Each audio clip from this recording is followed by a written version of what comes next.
Bonjour, alors aujourd'hui je fais cette vidéo parce que cette semaine je me suis fait goumer par un mécanisme en trading qui éclate beaucoup de gens sur les marchés, en particulier les débutants, et que je connais bien.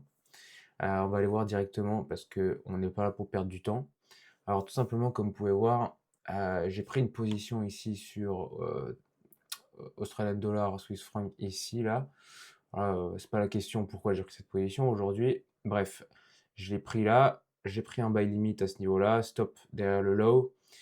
Et qu'est-ce qui s'est passé à 23 heures? Je me suis fait arracher ici. Alors pourquoi je me suis fait arracher? C'est pas juste un mouvement de prix comme ça qui est arrivé comme ça. Non, non, c'est le spread, le rollover de 23 heures, les amis. Et ça, c'est un mécanisme que je connais bien. Parce que tout simplement, après 2 3 ans sur les marchés, j'ai eu le temps de me faire éclater par ce mécanisme, qui est qu'en fait le spread, donc pour ceux qui savent pas, on va peut-être faire un petit rappel, mais le spread, qu'est-ce que c'est en fait en trading? C'est que le prix que vous voyez là, c'est pas un prix unique. Ça veut dire que vous n'allez pas vendre et acheter au même prix en fait. Voilà, il y a un petit écart, c'est ce qu'on appelle le spread, entre il y a un prix d'achat et votre prix de vente. Donc par exemple là, si je suis sur mon broker là, Blueberry là, que je fais trade, vous voyez que il y a un prix d'achat ici, buy, et un prix de vente. On n'est pas sur le même. Et donc vous faites le prix d'achat moins le prix de vente, vous avez votre spread. Voilà.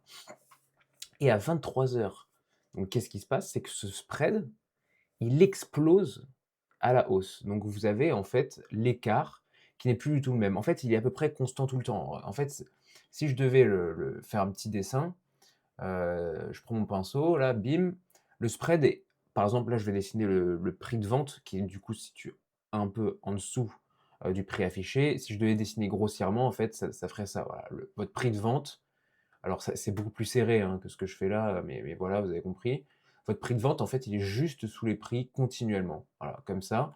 Et votre prix d'achat, bah, il est juste au-dessus. Voilà, vous allez acheter un peu au-dessus de beh, ce qui est affiché, en fait. Hein, voilà. Donc, votre prix d'achat, il est comme ça. Et ce qu'il y a entre les deux, eh ben, c'est votre spread. Donc là, j'ai évidemment grossi le truc. Hein, si votre spread il ressemble à ça sur votre broker, fuyez. Hein, voilà. Tiens, d'ailleurs, ça, je vais le mettre en bleu, comme ça on comprend que c'est le spread à l'achat. Merci bien. Et en fait, qu'est-ce qui se passe vers minuit, vers 23 heures plutôt, heure de Paris? Alors, je sais pas à quoi ça correspond ailleurs. Mais en fait, le spread explose. Donc, vous allez avoir un truc comme ça, là. Vous allez avoir, bim, un truc comme ça. Et ça va revenir à la normale vers 23h30, minuit d'expérience. Voilà. Et ça va revenir à la normale ici. Et ensuite, ça revient à la normale. Voilà, bim, bim, bim. Et pareil, pour le spread, enfin le prix de vente. En fait, il va exploser comme ça et il va revenir à la normale et puis voilà, bim, bim, bim. Et donc c'est ce qui s'est passé. Je vais le mettre en rouge pour qu'on comprenne. Voilà. C'est ça ce qui s'est passé, c'est ça qui m'a stoppé en fait, c'est qu'à 23 heures, eh ben, le prix est venu, bim, faire direct un écart comme ça et est revenu à la normale. Donc c'est rageant parce qu'en fait, c'est pas un vrai mouvement de prix, c'est juste un prix qui est créé par en fait, il y a plusieurs facteurs. C'est le manque de liquidité en général, les marchés sont fermés, le marché, US est fermé, le marché, asiatique est pas encore totalement ouvert. Il y a peut-être, je crois, la Nouvelle-Zélande qui doit être ouvert, qui doit commencer l'ouverture.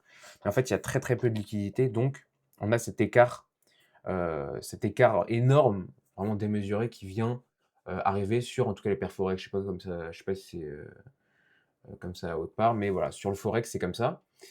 Hem et alors, bon, du coup, ce mécanisme, moi, je le connais et qu'est-ce que je faisais jusqu'ici? C'est que, bah, chaque soir, si j'avais des positions ouvertes, je me pointais 22h50, voilà, avant qu'il y ait ce spread-là. 22h50, je retirais tous mes stop loss pour pas que ça arrive. Je retirais tous mes stop loss et puis, bah, je les remettais vers 23 heures, allez 23h30, 23h30 et quelques, quoi. Voilà. Mais, il se trouve que là, bah, j'ai oublié, voilà. J'ai juste oublié.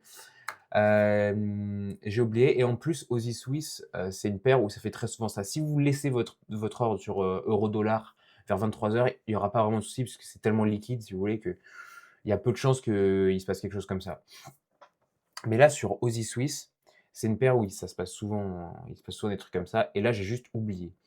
Et donc c'est infâme, en fait, parce que vous devez non seulement être rentable sur les marchés, mais en plus, Vous avez des conneries comme ça qui cassent les couilles, qui vous prennent une énergie mentale parce que oui, arriver, se dire: «Putain, à 22:50, OK, là, faut que je me pointe devant le truc, je retire mon ordre, je reviens à 23:30 pour remettre mon stop loss au cas où dans la nuit, je me fais vraiment sortir», c'est infâme, en fait. Voilà, c'est infâme et donc il y a tellement de friction comme ça sur, le marché, en tant que retail, c'est arboré. Vous devez à la fois être rentable, ce qui est déjà infiniment dur, mais en plus, vous avez toutes ces frictions-là de merde à 23:00, faut guetter son PC comme ça, et retirer des ordres, les remettre et cetera. Enfin, c'est infernal. Donc moi, ce à quoi j'ai pensé, c'est que il faut se servir de l'informatique pour résoudre des problèmes comme ça qui sont infernaux. Ce que je pense que je vais essayer de faire, c'est que je vais créer, un algo, qui se connecte à mon broker, comme on peut le voir ici, se connecte à mon broker sur PineScript, donc le langage de TradingView, si c'est possible, si j'arrive à le faire, qui se connecte à mon broker, qui retire tous mes stop loss et qui les remet vers 23:30 comme ça. Donc j'espère que je vais arriver à faire ça parce que c'est ce qui permettrait, si vous voulez, de retirer toute cette charge mentale liée à ce putain de phénomène, parce que c'est infernal en fait. Faut 22:45, 23:30, faut rester devant son ordi comme un idiot. Bon, alors vous me direz, c'est pas tant que ça, mais c'est faire ça tous les jours et tout, c'est assez infernal et le fait, si j'arrive à l'automatiser, si on arrive à automatiser ce genre de choses, ça permet de soulager le cerveau, je pense et en fait même de laisser de la place, de l'énergie mentale pour votre trading. Donc et je pense que l'informatique peut aider à ce genre de problème. Alors ça, j'ai pris un exemple, comme ça, hein, mais je pense que l'informatique, ça permet de faire des choses assez incroyables aujourd'hui pour ce qui est de, alors déjà avoir des datas, donc des datas en plus, parfois même qui sont payantes. Avoir de l'information rapide, mais aussi surtout pour sauver de l'énergie mentale, ce genre de truc parce qu'en fait, en trading, on commence pour les mauvaises raisons, à savoir faire de l'argent sans rien faire. On commence tous comme ça en se disant que, voilà, le marché va travailler pour nous, on va regarder l'écran, 30 minutes par jour et puis on va devenir riche. Alors évidemment, c'est faux. Mais en fait, paradoxalement, au fil du temps, vous devenez de plus en plus zinzin, en fait. Vous passez de plus en plus de temps devant l'écran, alors que c'était pas du tout ce que vous recherchiez à la base et vous devenez de plus en plus fou.